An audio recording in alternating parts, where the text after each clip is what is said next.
Hi everyone, ఇది మన first delivery అండి. నిన్న ఆల్మోస్ట్ 8:30, 9 అప్పారావు సార్ కాల్ చేశారు. సార్కి ఒక ఎక్స్పెరిమెంట్కి ప్లాన్స్ కావాలన్నారు. అంటే మన హైదరాబాద్ క్లైమేట్కి ఎలా పెరుగుతుందని కొంచెం ఎక్స్పెరిమెంట్ చేస్తారంట. ఇప్పుడు వర్షాలు కూడా పడుతూ ఉన్నాయి కదా, సో అందుకని చెప్పేసి కొన్ని అప్పారావు సారే కాకుండా వేరే వాళ్ళ చేత కూడా కొన్ని ఎక్స్పెరిమెంట్స్ చేపిస్తామన్నారు. దానికోసం 10 సెట్స్ ఆర్డర్ పెట్టారు నిన్న. సో నేను మామూలుగా అయితే ఫుల్ బిజీగా ఉన్నాను, వేరే వాళ్ళకైతే పంపించేవాడిని కాదు. అప్పారావు సార్ అని చెప్పేసి ఆయన కోసం స్పెషల్గా ప్యాకింగ్ చేస్తూ ఉన్నాను. నాకు యాక్చువల్లీ ఉంటే ఈజీగా అయిపోతుంది ప్యాకింగ్. నాకు తెలియదు, ఎలాగో నాకు వచ్చిన ఐడియాతోటి నేను పంపిస్తున్నాను. ఎందుకంటే సారు కలర్స్ కూడా తెలియాలి నాకు, ఏ ప్యాక్లో ఏ కలర్ ఉందో అన్నారు. అందుకనే నేను 2 కవర్స్ పెడుతున్నాను. ఫస్ట్ ఒక కవర్ ఏమో ప్యాకింగ్ చేయడానికి కడుతున్నాను. ఆ కవర్లో ఇంకో కవర్లోనేమో పెన్తో రాసి చిన్న పేపర్ దాంట్లోకి వేసి ఇలా కవర్లో ఇంకో కవర్ పెడుతున్నాను.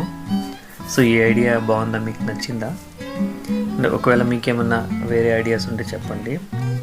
సింగిల్ ఒక సెట్ తీసుకున్నాం అనుకోండి, అన్నీ కలిపి ఒకే బాల్లో వస్తాయి. వాటికి కలర్ని డిఫైన్ చేయడానికి కష్టమవుతుంది. దీనికైతే నేను ఈ వేలో చేస్తున్నాను. ఈ వేలో ప్లాన్స్ సేఫ్గా చేరుతాయని అనుకుంటున్నాను. ప్యాకింగ్ బాగానే ఉంది, ఇట్లా ఎప్పుడు చేయలేదు, బట్ కొత్తగా ట్రై చేశాను. బాల్స్ అయితే స్ట్రాంగ్గా ఉన్నాయి. చూడండి, ఇలాగా కలర్ కూడా కనబడేటట్టు ప్రతి ప్యాక్లో 2 కవర్స్ పెట్టడం వల్ల ఈజీగా, అంటే అది తడికి మళ్ళీ కవర్ డ్యామేజ్ పేపర్ డ్యామేజ్ అవ్వకుండా 2 కవర్స్ ఇచ్చాను. సో ఇలాగా మొత్తం 7 ప్యాకింగ్ చేసేసాను. చూడండి, అన్ని బాల్స్ తిరుపతి లడ్డు మాదిరి ప్యాక్ చేసేసాను అన్నీ. సో ప్రతి ఒక్కటి ప్లాన్స్ అయితే బాగా హెల్తీగా ఉన్నాయి. దానికి 2 కవర్స్ ఉన్నాయి, కిందకు ఒకటి, పైన మళ్ళీ ప్లాంట్స్ కూడా డ్యామేజ్ అవ్వకుండా ఉండడానికని అట్లా పైకి వచ్చేటట్టు పెట్టాను. ఫ్లవర్ బొకేస్కి పెడతారు కదా, ఆ టైప్లో పెట్టాను. అలా 7 బాల్స్ చేసేసాను. యాక్చువల్లీ నేను వీడియో తీయడానికి అని చెప్పేసి మామూలుగా మా కలీగ్ కూడా వస్తానన్నాడు. తను కూడా తీసుకొచ్చాను. వచ్చిన తర్వాత తనేమో షాక్ అయ్యాడు.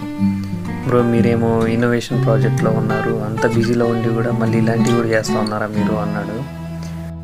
ఇది నా ప్యాషన్ అని చెప్పాను. ఎందుకంటే మేము చెప్పాను కదా, గుంటూరులో ఉన్న దగ్గర సత్తనపల్లిలో